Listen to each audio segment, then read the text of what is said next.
আজকে আমি বানাচ্ছি হচ্ছে এঁচোড় বিরিয়ানি, ফুললি ভেজ। স্কনের একটা ভিডিও আমি দেখেছিলাম, প্রভুজিরা একটা ভেজ বিরিয়ানি বানিয়েছিলেন। তো সেই ভিডিওটা দেখেই আমার মনে হলো যে আজকে আমি একটু ভেজ বিরিয়ানি বানাই। যেহেতু আমার নাম ভেজিটেরিয়ান, উনি মাছ মাংস ডিম কিছুই খান না, তো তার জন্য স্পেশালি আরও এটা বানানো। তো আমি কিন্তু এটা প্রথমবার বানাচ্ছি, আগে কোনোদিনও বানাইনি। হ্যাঁ, দেখেছি অনেকবার অনেক জায়গাতে, কিন্তু বানানোটা প্রথমবার। তো দেখা যাক কেমন হচ্ছে, দেখতে থাকো ভিডিওটা লাস্ট পর্যন্ত। টাটা।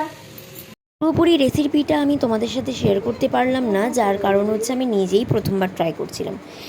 এবার শিখে নিলাম, পরের বার থেকে সুন্দর করে তোমাদের সাথেও শেয়ার করব। কিছুই নয়, এঁচোড়টা যেরকম নিরামিষভাবে রান্না করা হয় আমি সেইভাবেই রান্না করেছি। আদা টমেটো পেস্ট দিয়ে যেটা করা হয় নিরামিষে, সেমভাবেই করে আমি শুধু প্রেশার কুকারে ফুটিয়ে আর ঠিক বিরিয়ানি যেরকম হয় ওরকমভাবেই করেছি। আর বেরেস্তার জায়গায় শুধু বাঁধাকপির যেটা বেরেস্তা বানিয়েছিলাম ওটা দিয়েই আমি দমে দিয়ে দিয়েছিলাম। 15 মিনিট এমনি গ্যাস অন করে দমে ছিল, আর গ্যাস বন্ধ করে 15 মিনিট ছিল। তারপরে নামানোর সময় আমি ঘি দিয়ে দিয়েছিলাম, দিয়ে ঘি দিয়ে সার্ভ করেছি।